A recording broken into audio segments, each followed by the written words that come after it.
యెషయా ఇక్కడ ప్రవచిస్తాడు అన్నమాట.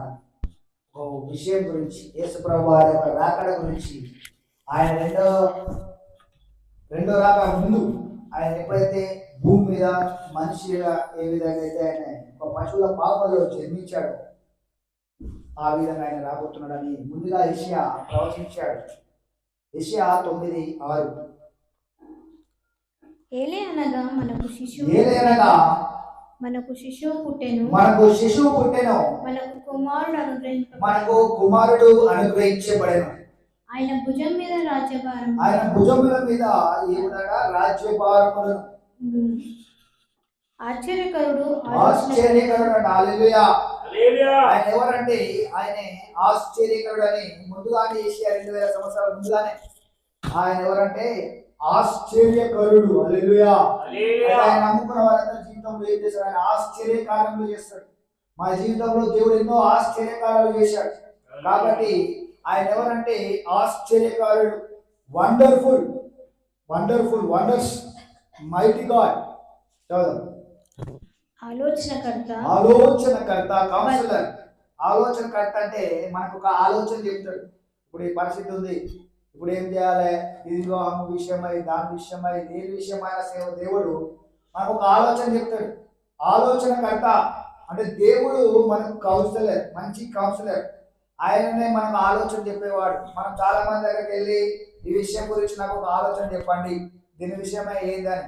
కానీ మనం ఎప్పుడైతే దేవుడు ఇక్కడ ఏమంటున్నాడో ముందుగా 2000 సంవత్సరాల క్రితమే ఆయన మనకు ఒక కౌన్సిలర్గా ఉన్నాడు, ఆయన ఒక ఆలోచనకర్తగా ఉన్నాడు. మనం ఎప్పుడైతే ఆయన వద్దకు వెళ్ళి ప్రభువా ఈ విషయమై నాకు ఒక ఆలోచన చెప్పు, ఈ విషయమై, బిజినెస్ విషయమై, వివాహ విషయమై, ఈ యొక్క పరిస్థితి విషయమై నాకు ఒక ఆలోచన ఇవ్వంటే దేవుడు వాక్యం ద్వారా ఆయన ఒక ఆలోచన, నీకు మంచి ఆలోచన ఇస్తాడు. ఏది కరెక్ట్, ఏది తప్పు, ఏది చేయాలి, ఏది చేయకూడదు, ఇలాంటి విషయాల గురించి ఆయన మనకు మంచి ఆలోచన కడతాంట. కానీ మనం వేరే ఆయన ఆలోచన తీసుకోకుండా వేరే ఆలోచన తీసుకుంటాం. మనంతలో మనం ఆలోచించడము, మన సొంతంగా మనం నిర్ణయాలు తీసుకొని మన స్నేహితులు, బంధువులు వారి యొక్క నిర్ణయాలు అడుగుతాం. కానీ ఇక్కడ ఎవరు? యేసు ప్రభు వారు ఒక మంచి ఆలోచనకర్త. ఆ ఆలోచనకర్తను మనం ఎప్పుడైతే మనము మంచి ఆలోచన తీసుకుంటామో దేవుని వద్ద నుంచి, అవి సక్సెస్ అవుతాయి. ఏ పని అయినా సరే, ఈ బిజినెస్ చేయబోతున్నాం, ఈ పని చేయబోతున్నాం అన్నప్పుడు ఎప్పుడైతే దేవుని గురించి మనం దేవుల్లో ప్రార్థనలో అడిగి ఒక మంచి ఆలోచన దేవుని వద్ద నుంచి తీసుకున్నట్లయితే ఖచ్చితంగా అది సక్సెస్ అవుతుంది. హల్లెలూయా. బలవంతుడైన దేవుడు ఎవరట? అపవాది బలవంతుడా? దేవుడు బలవంతుడా? మనం చాలాసార్లు భయపడతాం అన్ని విషయాలు, చిన్న చిన్న విషయాల్లో. ఇప్పుడు ఎవరైనా చంపారు అనుకో భయపడతారు, అటు ఊరు కదా, అట్లా అని ఇట్లా వస్తారు. ఏం చేస్తారు? అట్లా ఇట్లా వస్తారు కదా, అట్లా అంటే భయపడతారు. ఎందుకు భయపడతారు? వాడు బలవంతుడేమో అనుకుంటారు. ఇక్కడ దేవుడు ఏమంటుంది? ఇక్కడ మైటీ గాడ్ అంటే బలవంతుడైన దేవుడు. హల్లెలూయా. అంటే మృతులకు, సజీవులకు అందరికీ దేవుడే ఉన్నాడు. ఆయన మృతులకు దేవుడే, సజీవులకు దేవుడే, భూమిలో ఉన్న ఆత్మలన్నిటిని కూడా దేవుడే చేశాడు. హల్లెలూయా. అపవాదం చేసినవారు దేవుడే. మరి ఆయన దేవుడు భయపడతావా, వాడికి భయపడతావా? అపవాది ఏమో దేవుడు అపవాదం చేసాడు, అపవాది దేవుని చేయలేదు. అర్థమైనా? మనం భయపడే సమస్య దేవుడు చేసినవన్నీ, కానీ మనం సమస్య దేవుడి కన్నా పెద్ద అనుకుంటాం. సమస్య ఈ అపవాది గారు పెద్దదేమో అనుకుంటాం, భయపడతాం. కానీ ఇక్కడ బలవంతుడైన ముందుగానే చెప్తుంది. ఇక్కడ యెషయా 2000 సంవత్సరాల క్రితమే, యేసయ్య రాకముందుకే ఆయన ఎవరంటే మంచి ఆలోచనకర్త, బలవంతుడైన దేవుడు, రాజ్యభారం ఆయన భుజం మీద ఉండును, ఇవన్నీ చెప్తాడు. చాలా నిత్యుడకు తండ్రి, సమాధానకర్తయగు అధిపతి అని అతని పేరు పెట్టబడింది. హల్లెలూయా. ఇవన్నీ కూడా ఆయన పేరునే. సమాధానకర్త ఆయన పేరు. ఆయనకు ఇంకెవరంటే ఎవర్ లాస్టింగ్ ఫాదర్, నిత్యుడకు తండ్రి. నిత్యుడు అంటే ఎవర్ లాస్టింగ్, ఎప్పటికీ ఉండే. ఎవర్ లాస్టింగ్ అంటే ఎప్పటికీ. ఎవర్ లాస్టింగ్ ఫాదర్, నిత్యుడకు తండ్రి. తండ్రి అంటేనే నిత్యము. చాలా మందికి తండ్రి లేదనుకుంటారు. తండ్రి ఎవరు? దేవుడే. దేవుడే వారందరికీ తండ్రిగా, తల్లిగా, అన్ని విధాలుగా నిత్యుడగు తండ్రి అంట. అంటే ఇక్కడ నేనే అంటే ఇక్కడ మనం గమనించినట్లయితే నిత్యుడగు తండ్రి ఎవరు? దేవుడు. మరి యేసు ప్రభు ఎవరు? తండ్రి యొక్క కుమారుడు. అయితే ఇక్కడ ఏం రాయబడుతుందంటే ఆయన పేరు నిత్యుడగు తండ్రి. హల్లెలూయా. హల్లెలూయా. ఈ అర్థమైందా మర్మం? నిత్యుడగు తండ్రి అని ఎవరికి పెడుతున్నారు పేరు? యేసయ్యకు. ఇక్కడ మొదటి నుంచి మళ్ళీ చదువుతుంటే 9:6 For to us a child is born, to us a son is given, and his name shall be called Wonderful. ఆయన పేరు ఏం పెడతారంటే ఆయన వండర్ఫుల్ అంట. వండర్ఫుల్ అంటే ఏం రాయబడింది అక్కడ ఇంగ్లీష్ తెలుగులో? ఫస్ట్ మొదటిగా ఆశ్చర్యకరుడు, ఆశ్చర్యకరుడు, ఆలోచనకర్త, బలవంతుడైన దేవుడు. ఇవన్నీ పేరు, ఆయన పేర్లు. మొదటి పేరు ఏది? ఆశ్చర్యకరుడు, ఆలోచనకర్త, బలవంతుడైన దేవుడు. 3 నిత్యుడగు తండ్రి, 4 సమాధానకర్తయగు అధిపతి, సమాధానకర్తగా అధిపతి, 5 అని అతనికి పేరు పెట్టబడును. హల్లెలూయా. ఇన్ని పేర్లు, 5 పేర్లు ఉన్నాయి ఇక్కడ. మొదటిగా ఆశ్చర్యకరుడు. కానీ ఇందులో ఒక మాట రాయబడింది, తండ్రి ఎవరంటే యేసుప్రభు వారి తండ్రి ఇక్కడ. అందుకని ఆయనకి ఏం పేరు పెట్టారు? నిత్యుడగు తండ్రి. హల్లెలూయా. హల్లెలూయా. అర్థమైనా? యేసుప్రభు తండ్రియే యేసుప్రభు వారి విధంగా లోకానికి వచ్చిండు. హల్లెలూయా. హల్లెలూయా. కాబట్టి ఆయనకి ఏం పేరు పెట్టారు? తండ్రి పేరు పెట్టారు, నిత్యుడగు తండ్రి. హల్లెలూయా. నిత్యుడగు తండ్రి అని అక్కడ ఏమన్నా నేను నా తండ్రి ఏకమై ఉన్నారని యేసుప్రభు చెప్పినప్పుడు వారందరూ ఏమన్నారు? రాళ్ళతో కొట్టి చంపాలని అనుకోరు. ఎందుకంటే ఈ తండ్రి దేవుడు, ఈయన ఒకటేనా? ఈ మాట వాళ్ళు చదవలే. యెషయా 9:6 చదివిరా? ఇక్కడ ఏం రాయబడింది? నేనే, నా పేరు ఏంటిదంట? Everlasting father. ఫాదర్ అక్కడ రాసింటాడు, తండ్రి. నిత్యుడగు తండ్రి అంట. హల్లెలూయా. ఆయన పేరేంటి? నిత్యుడగు తండ్రి. ఆయన పేరు ఎవరి పేరు? యేసయ్య పేరు. యేసయ్య పేరే నిత్యుడగు తండ్రి. అంటే తండ్రే యేసయ్య లాగా భూమిలోకి వచ్చిండు. వచ్చినప్పుడు ఆ యేసయ్య ఏ పేరు ఉంటుంది ఆయనకి? తండ్రి పేరు యేసయ్య పేరు. అయితే వాళ్ళకి ముందు చెప్తున్నాడు ఆయన, ఏమంటున్నాడు? నేనే తండ్రిని, నేనే తండ్రిని, వారు నేను నా తండ్రి ఏకమై ఉన్నాము అని చెప్తే వాళ్ళు ఈ మాటను చదవలే. యెషయా 9:6 చదివి గ్రహించలేకపోయారు. అంటే యేసయ్యనే తండ్రి, ఎవర్ లాస్టింగ్ ఫాదర్ అని ఆయనకు పేరు పెట్టబడును. ఆయనకి ఏం పేరు పెడతారన్న? నిత్యుడగు తండ్రి. హల్లెలూయా. నిత్యుడగు తండ్రి అని యేసయ్య పెట్టిన పేరు అని ముందుగానే యెషయా రాసిన వాక్యాన్ని వారు గ్రహించలేకపోయారు. ఈయననే తండ్రి మనకు కుమారుడిగా వచ్చినాడు అని వారు చదవలేకపోయారు. ఇంకో వచనం మలాకి 5:2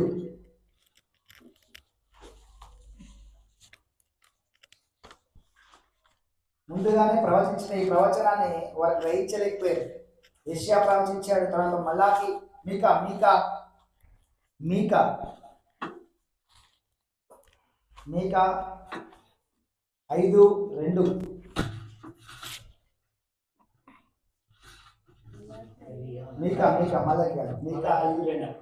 బెత్లెహేము ఎఫ్రాతా యూదా వారి కుటుంబములలో నీవు స్వల్ప గ్రామమైనను నా కొరకు ఇశ్రాయేలీయులను ఏలుబోవువాడు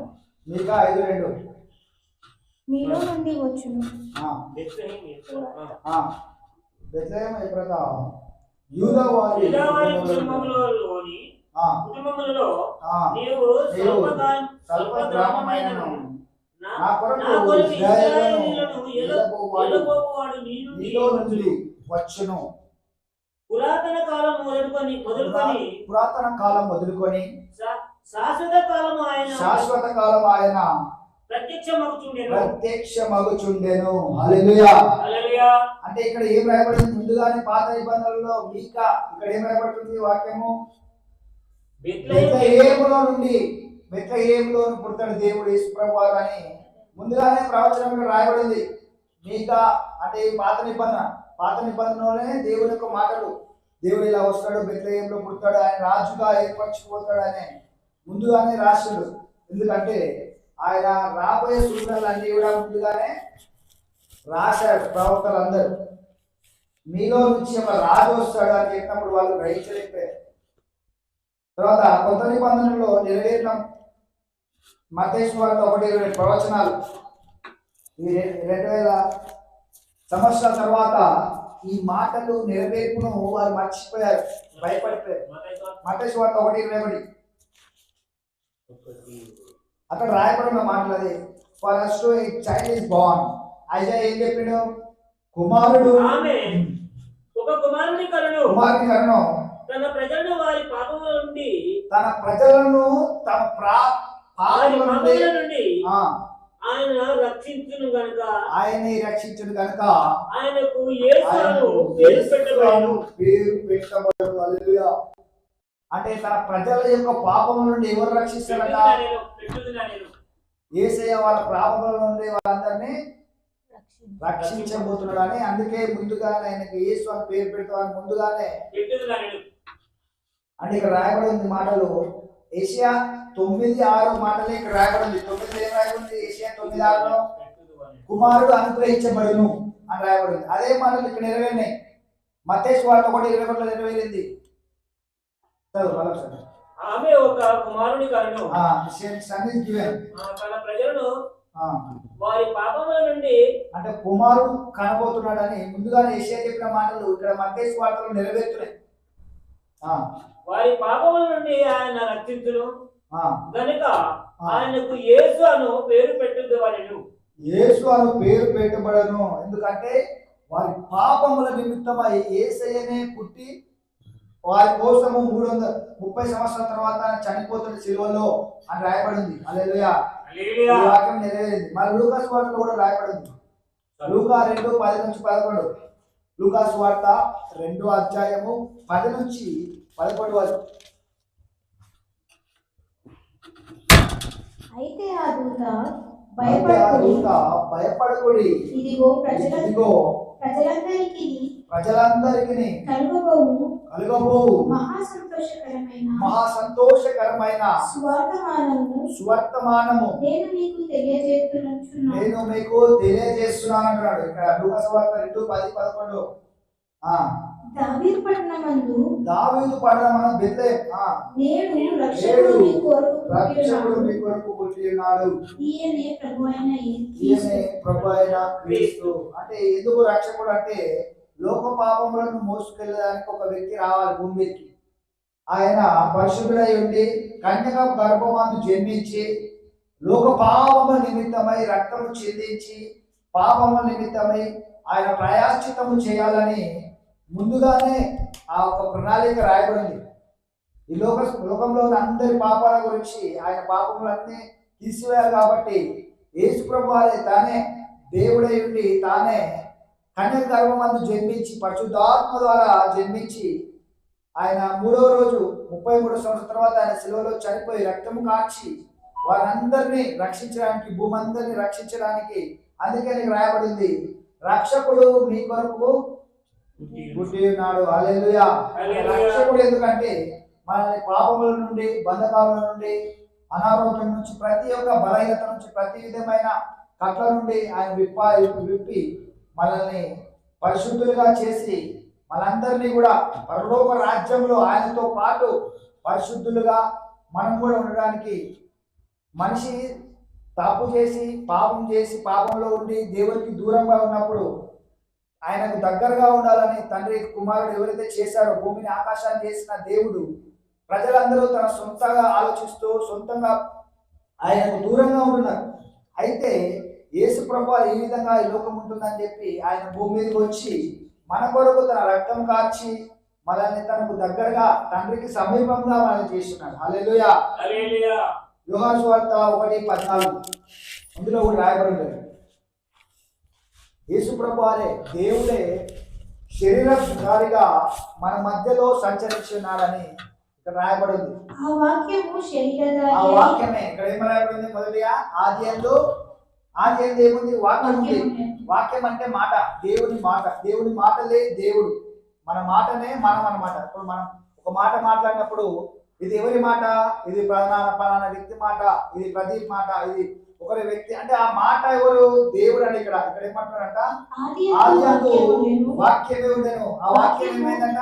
దేవుని యొద్ద became flesh and వాక్యము made his ఉండెను. dwelling among us. అంటే 1:14 ఆ వాక్యము శరీరధారి అయి ఆ వాక్యం ఏమైంది? శరీరధారి అయి కృపా సత్య సంపూర్ణుడగు కృపా సత్య సంపూర్ణుడిగా మన మధ్య నివసించెను. మన మధ్య నివసించెను. హల్లెలూయా. హల్లెలూయా. అంటే ఇప్పుడు దేవుడి వాక్యము, పరలోకంలో దేవుడి వాక్యమే మన మధ్యలో సంచరించడానికి శరీరాన్ని ధరించుకొని కిందకి వచ్చినాడు. హల్లెలూయా. హల్లెలూయా. మన మధ్యలో సంచరించిన వాక్యము శరీరధారి అయి మన మధ్యలో సంచరించిన, అంటే దేవుడు మన కొరకు ఆయన ఒక చిన్న సర్వసత్యములోనికి రండి. దాసుని యొక్క స్వభావాన్ని ధరించుకోడు, చిన్నగా ఒక తగ్గించుకొని అంత ప్రపంచాన్ని ఆకాశాన్ని సృష్టించిన దేవుడే మాత్రముగా ఒక నరుడిగా ఈ భూమికి వచ్చి మన కొరకు ఆయన శరీరధారి మన మధ్యలో నివసించినాడు. హల్లెలూయా. హల్లెలూయా. అయితే యోహాను సువార్త 3:16 కూడా ఆయన ఎంతగా ఈ లోకాన్ని ప్రేమిస్తున్నాడో, ఎంతగా మనుషులను దేవుడు ప్రేమిస్తున్నాడు అనేది ఇక్కడ మనకు మాట్లాడతారు. ఇక్కడ యోహాను సువార్త 3:16 దేవుడు లోకమును ఎంతో ప్రేమించెను. అయితే దేవుడు మొదటిగా ఈ లోకాన్ని ఎంతో ప్రేమించాడు. అయితే ఈ లోకము తనంతట తానుగా తన సొంతంగా నశించిపోతూ అనేకమైన మార్గంలో సొంత మార్గాలు ఎత్తుకుంటూ దేవునికి దూరంగా వెళ్ళిపోయారు చాలా మంది. అయితే అప్పుడు దేవుడు లోకం ఎంతో ప్రేమిస్తున్నాడు. నేను సృష్టించిన ఈ యొక్క సృష్టి, నేను సృష్టించిన ఈ ప్రజలు వీరందరూ అక్కడ ఇక్కడ వేరే ప్రాంతాలకు వేరే సైడ్ వెళ్ళిపోతున్నారు కదా, వీళ్ళు దేవుడు నన్ను వెళ్ళకుండా గ్రహించకుండా వెళ్ళిపోతున్నారు, నేను ఎంతగానో నేను ప్రేమిస్తున్నాను కదా అని అప్పుడు ఏం చేశాడంటే కాగా తన కాగా తన అద్వితీయ కుమారుడు పంపించాడు. హల్లెలూయా. హల్లెలూయా. విశ్వాసించు ప్రతివాడును నశింపక నిత్య జీవం పొందినట్లు ఆయన అనుగ్రహించాడు. హల్లెలూయా. అదే ఎందుకు ఇచ్చాడంటే దేవుడు లోకాన్ని ఎంతగా ప్రేమిస్తున్నాడు. అయితే ఈ లోకాన్ని ప్రేమిస్తున్నప్పుడు ఈ లోకం ఇప్పుడు కుమారులను మనం ప్రేమిస్తాం, మన పిల్లలను ప్రేమించినప్పుడు వారు దారి తప్పిపోతున్నప్పుడు వారికి కావాల్సిన ఏదైతే కావాలో, ఏదైతే వారు మంచి మార్గంలో వెళ్ళడానికి కావాలో అవన్నీ మనం చేస్తాం. అదేవిధంగా తండ్రి కూడా మనల్ని ఎంతగానో ప్రేమిస్తూ మనం దారి తప్పిపోతున్నామని తన సొంత కుమారునే మన కొరకు అనుగ్రహించిండు. హల్లెలూయా. ఆయన ద్వారా మనకు రక్షణ కలగడానికి మన కొరకు మనల్ని ఎంతగానో ప్రేమిస్తూ తన సొంత కుమారునే మన కొరకు అనుగ్రహించున్నాడు. హల్లెలూయా. ఎవరు అంత కొత్త సొంత కుమారుని ఎవరు అనుగ్రహించారు? ఎవరైనా ఒకరి కొరకు ప్రాణం పెట్టేవారు ఎవరు లేరు. కానీ దేవుడు ఎంతగానో లోకాన్ని ప్రేమిస్తూ తన సొంత కుమారుని ఆ శిలువ మీద ప్రాణాన్ని మన కొరకు అర్పించిన దేవుడు. హల్లెలూయా. హల్లెలూయా. అంతగా ప్రేమించే వారు ఎవరు లేరు. హల్లెలూయా. హల్లెలూయా. 2 కొరింథీయులు 9:15 అయితే ఆయన ఎంతగానో ప్రేమిస్తున్నాడు దేవుడు లోకాన్ని, మనల్ని ఎంతగానో ప్రేమిస్తున్నాడు. 2 కొరింథీయులు 9:15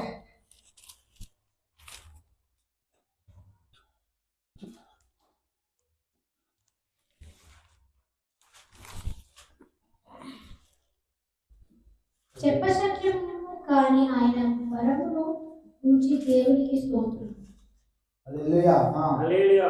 అంటే చెప్పసఖ్యం కాని వరము ఎవరంటే యేసయ్యనే ఈ వరం మనకి గిఫ్ట్ గా భూమి మీదకి వచ్చిన దేవుడు మనకి ఒక గిఫ్ట్ ఇచ్చిన అన్నమాట. దేవుడే చెప్పసఖ్యం కాని ఆయన మర్మము, ఆయన యేసు ప్రభు వారే మన కొరకు భూమి మీదకి వచ్చి ఈ యొక్క 33 సంవత్సరాలు మా భూమి అనేక కార్యములు, అద్భుతాలు, సూచనలు, మహత్కార్యాలు చేసి మన కొరకు సిలువలో చనిపోయి మన పాపముల నిమిత్తమై ఆయన మనందరినీ పరిశుద్ధులుగా మార్చుటకు ఆయనను దేవుడు ఒక వరముగా మనకి ఇచ్చినాడు. హల్లెలూయా. హల్లెలూయా. లూకా సువార్త 2:14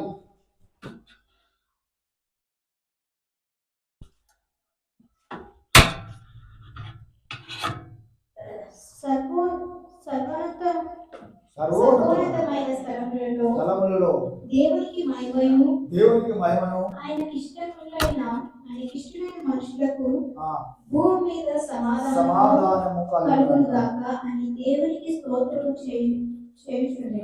హల్లెలూయా. అంటే ఇక్కడ దేవునికి ఎవరైతే ఇష్టమైన వారు, దేవుని ప్రేమించేవారు వారందరికీ ఏమైతుందంట? సమాధానం కలుగుతుందంట. హల్లెలూయా. క్రిస్మస్ సీజన్ లో దేవుడు మనందరికి ఏం చేయబోతున్నాడు? సమాధానము. హల్లెలూయా. ఈరోజు సమాధానం లేదేమో చాలా మందికి అక్కడిక్కడ తిరుగుతూ, కానీ దేవుడు ఏమంటున్నాడు ఈరోజు క్రిస్మస్ యొక్క డిసెంబర్లో దేవుడు ఏం చేయబోతున్నాడు? అందరికీ సమాధానం కలగజేయబోతున్నాడు. సమాధానం సర్వోన్నతమైన స్థలములలో మనందరికీ ఎవరైతే దేవుడు ప్రేమిస్తున్నారో వారందరికీ సమాధానం కలుగుతున్నాడు. హల్లెలూయా. ఆఖరిగా వచనం 5 యెషయా 7:14. దేవుడు ఒక సూచన మనకి ఇవ్వబోతున్నాడు అనమాట. ఈ కాలంలో ఈ డిసెంబర్ మాసంలో దేవుడు ఒక సూచనలు ఇస్తాడు. నీకేం జరగబోతుంది, ఏం చేయబోతుంది, నీకు మంచి కార్యాలు ఏమైతే చేయబోతున్నాడో 7:14 వీటి ప్రకారంగా దేవుడు ఒక మంచి సూచనలు మనకి ఇవ్వబోతున్నాడు. కాబట్టి ప్రభువే తానే ఒక సూచన నీకు చూపును ఆలకించుడి. కన్యక గర్భవతి కుమారుని కని అతనికి ఇమ్మానుయేలు అని పేరు పెట్టారు. ఇమ్మానుయేలు అనగా దేవుడు మనకు తోడై ఉన్నాడు. హల్లెలూయా. ఆయన పేరు ఇమ్మానుయేలు. ఆయన ఎట్లా ఉంటారంట? ఒక సూచనగా. అందుకని చాలా మంది నమ్మరు. ఎందుకు? సూచనగా కన్యక గర్భవతి కుమారుని కానీ ఆయనకి ఇమ్మానుయేలు అని పేరు పెట్టబడను. నేనే మీకు ఒక సూచన చూపిస్తున్నా అంటుండు. అదొక సూచన, వింతనే. అది ప్రపంచంలో వింత కదా. ఇప్పుడు దేవుడు అట్లా పుట్టాడంటే, కన్యక గర్భమందు పుట్టాడంటే చాలా మంది ఇది ఒక స్టోరీ అనుకుంటారు. అంటే నిజంగా ఇది జరిగిందని ఎవరికి తెలియదు. ఎవరైతే నమ్ముతారో వారికి సమాధానము ఈ భూమి మీదనే దేవుడు వారికి రక్షణ అనుగ్రహిస్తున్నాడు. హల్లెలూయా. అందుకే అన్నాడు, ఎవరైతే అంగీకరిస్తారో వారందరికీ నేను నిత్య జీవం ఇస్తాను. ఈ మాటలు ఏ విధంగా ఉంటాయి? వింతగా ఉంటాయి. ఒక సూచనగా ఉంది ఇక్కడ. అందుకే అన్నాడు, నేను మీకు ఒక సూచన నేను చూపిస్తాను. కన్య గర్భవతి కుమారుడు అని అతనికి ఇమ్మానుయేలు అని పేరు పెట్టవచ్చు. అంటే ఒక సూచన దేవుడు మనకి ఇవ్వబోతున్నాడు. సూచనలు నమ్మాలి. చాలా మంది సూచనలు అద్భుతాలు నమ్మరు. అద్భుతాలు నమ్మకపోతే యేసు ప్రభువు ఏ విధంగా వచ్చిండు భూమి మీద? కన్య గర్భవతి అనేది అద్భుతం. హల్లెలూయా. అంటే అద్భుత రీతిగానే దేవుడు భూమి మీదకి వచ్చినాడు. అందుకే అంటున్నాడు, మీరు నమ్మకపోతే నేనే మీకు ఒక సూచన చూపిస్తా. అక్కడ ప్రజలు నమ్మట్లేదైతే యెషయా గ్రంథంలో ముందుగానే దేవుడే తానే మీకు ఒక సూచనని చూపిస్తాను. కన్య గర్భవతి కుమారుడు అని అతనికి ఇమ్మానుయేలు అని పేరు పెట్టబడ్డాడు. ఎందుకంటే సూచనగా దేవుడు భూమికి వస్తాడు. చాలా మంది నమ్మరేమో, కానీ మీరు నమ్మువారే ఉండాలంటున్నాడు. హల్లెలూయా. మనమైతే నమ్మవారమై ఉండి ఆయన సూచనలను, ఆయన ఆశ్చర్యకార్యాలను మన జీవితంలో కూడా జరుగుగాక. హల్లెలూయా. ఆమేన్. హల్లెలూయా. లాస్ట్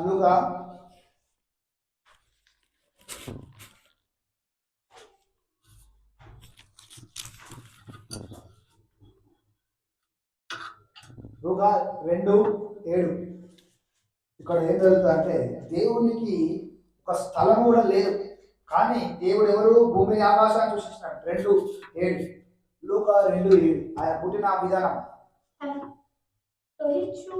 కుమారుని కని పొత్తి గుడ్డలతో చుట్టి సత్రములో స్థలం లేదు. అంటే అక్కడ ఏం జరిగిందంటే, యేసుప్రభువు పుట్టే ముందు ఏ రోజు ఏం చేస్తుండో ఒక రాజులు వచ్చారు. ఆయన వచ్చినప్పుడు, ఆయన పుట్టినప్పుడు ఎవరు వస్తారట?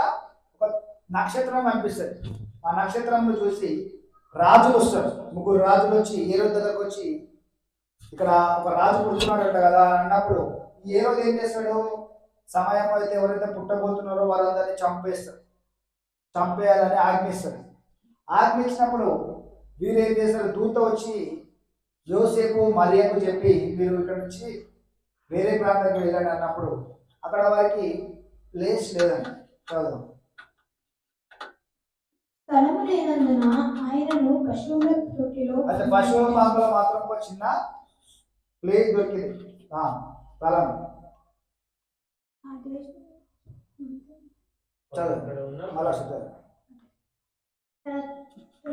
కుమారుని కని పొత్తి గుడ్డలతో చుట్టి సత్రముల వారికి స్థలము లేనందున ఆయనను పశువుల తొట్టిలో పరుండబెట్టాను.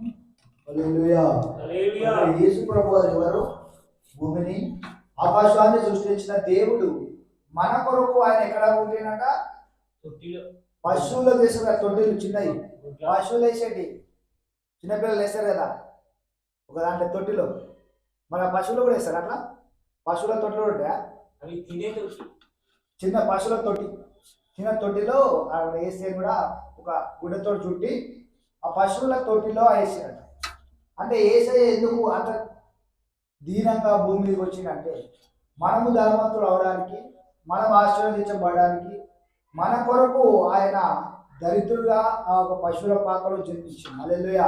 అంటే మనము దరిద్రతను అనుభవించకూడదని చాలా మంది, ఆయన దరిద్రుడు కదా మనం కూడా దరిద్రంగా ఉండాలనుకుంటారు.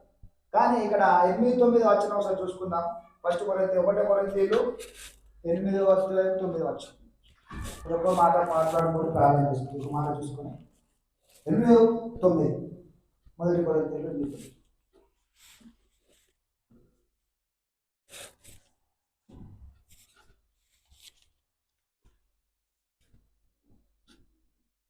అయినను మీరు కలిగి ఉన్న ఈ 2:9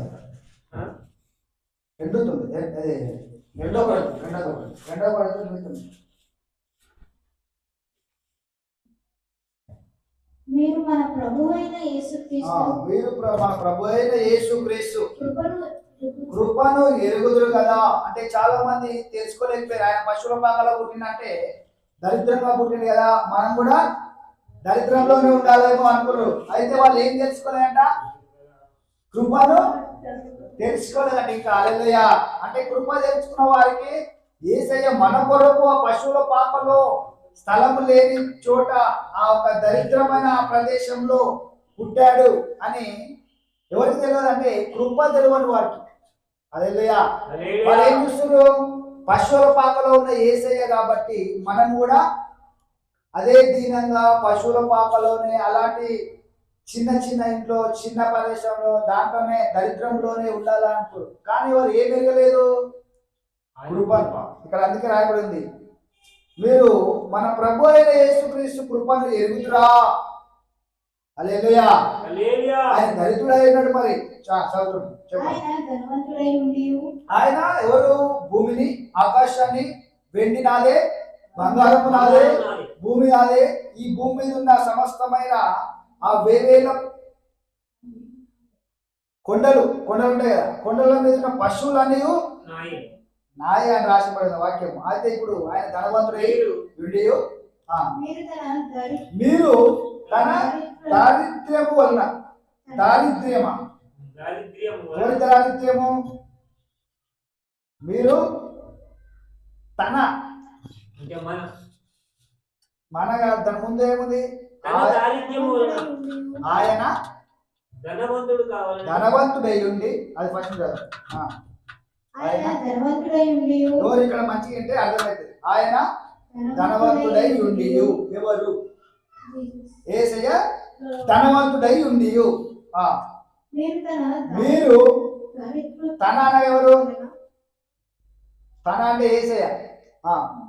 ఇప్పుడు యేసయ్య ధనవంతుడు. తర్వాత మీరు తన దారిద్ర్యము వలన ధనవంతులు కావాలని మీ నిమిత్తము దరిద్రుడు ఆయను. హల్లెలూయా. అర్థమైనా పాయింట్?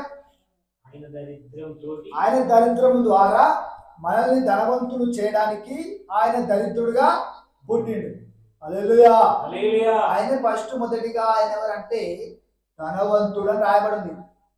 యేసయ్య కృపను ఎరిగిన వారే వీటిని గ్రహిస్తారట. హల్లెలూయా. అందుకని రాయబడింది, మీరు మన ప్రభు అయిన యేసుక్రీస్తు కృపను ఎరిగినారా. ముందుగా అంటాడు, మీకు కృప తెలిసిందా? వాళ్ళ దగ్గర పోయి అడగాలి, మీరు ఇంకా కృపను తెలుసుకున్నారా, ఇంకా దరిద్రంలో ఉన్నారంటే. చాలా మంది అంటారుగా దరిద్రంలో ఉండాలి. చాలా మంది ఇంకా నేను దేవుని యొక్క కృపను తెలుసుకుని వారు ఏమంటారంటే ఆయన పశువుల పాకలో దీనుడిగా, రిక్తునిగా, ఏమి లేవు బట్టలు, ఏమి లేదు, ఇంతన స్థలం కూడా లేదు కాబట్టి ఆ పశువుల పాకలో దొరికిన స్థలంలో ఆయన ఉన్నాడు అని మనం కూడా అదే విధంగా మనం కూడా ఉందాం అనుకుంటారు చాలా మంది. కానీ ఇక్కడ కృపను ఎరగలేవారు. మీరు మన ప్రభు అయిన యేసుక్రీస్తు కృపను ఎరుగుదురా అంటున్నాడు ఇక్కడ పౌలు.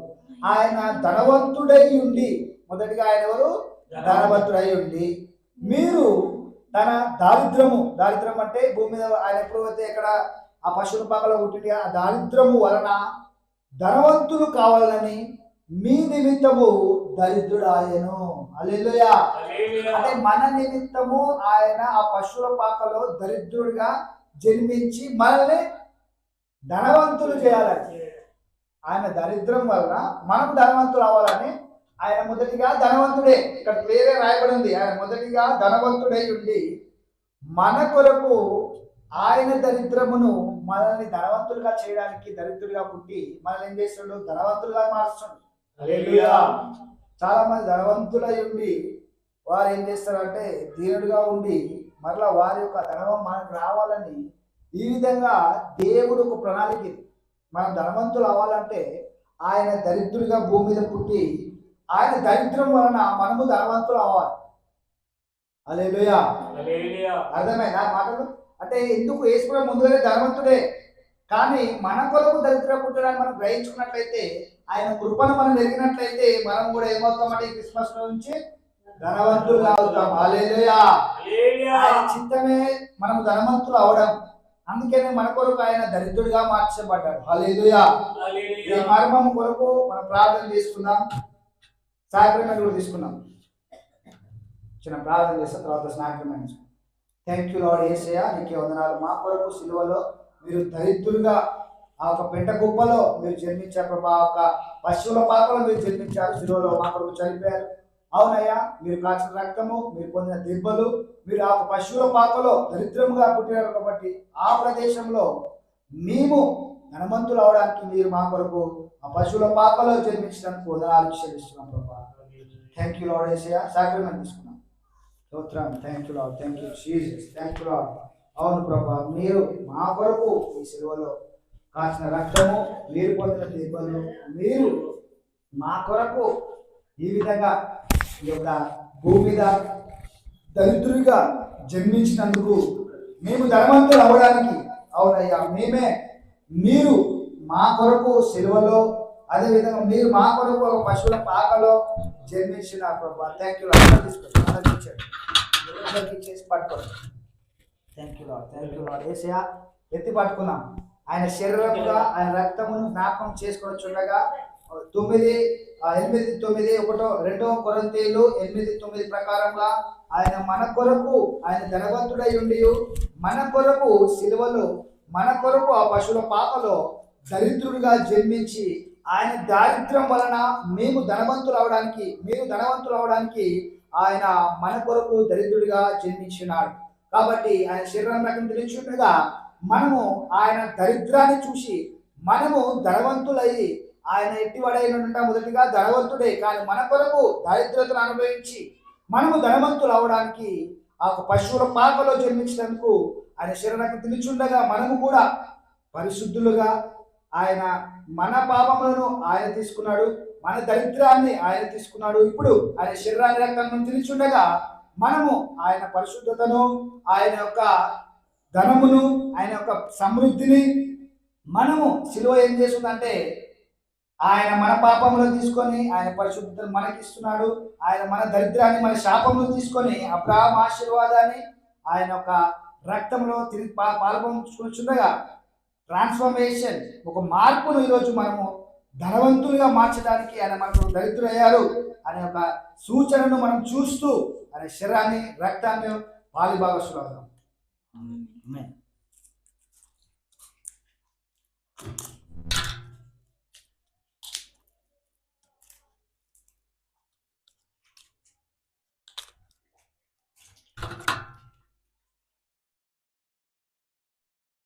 థ్యాంక్ యూ లార్డ్ యేసయ్య, నీకే వందనాలు చెల్లిస్తున్నాం ప్రభా. అవునయ్యా, మీరు మా కొరకు ఆ పరలోక రాజ్యాన్ని విడిచిపెట్టి నిత్యుడకు తండ్రిగా పేరు మీరే మా కొరకు యేసు ప్రభు వారిగా భూమికి వచ్చి నిత్యుడకు తండ్రిగా మీరే ఉండి, అవునయ్యా, మీరును తండ్రిని ఏకమై ఉన్నప్పుడే వారు గ్రహించలేకపోయారు ప్రభా. మేమైతే గ్రహిస్తున్నాము, మేమైతే నమ్ముచున్నాము.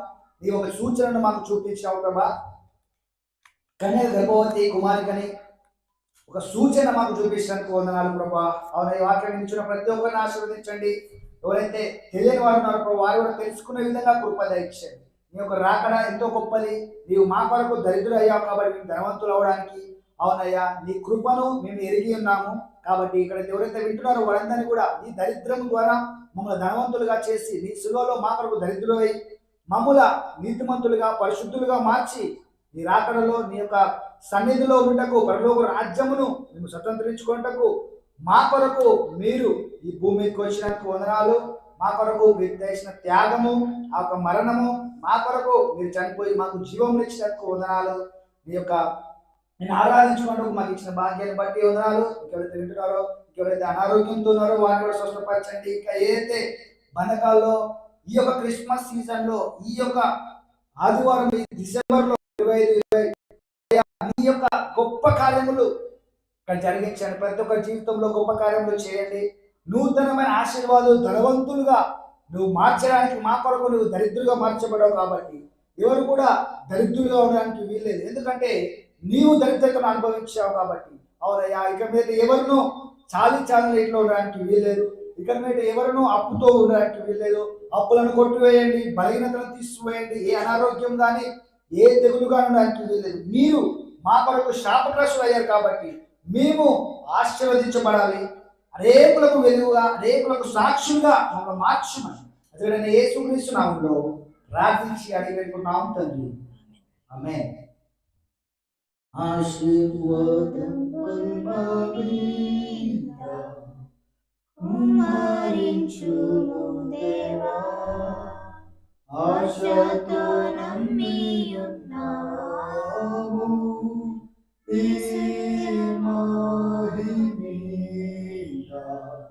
అమ్మార ప్రేమ వర్షము కుమ్మరించుము దేవా.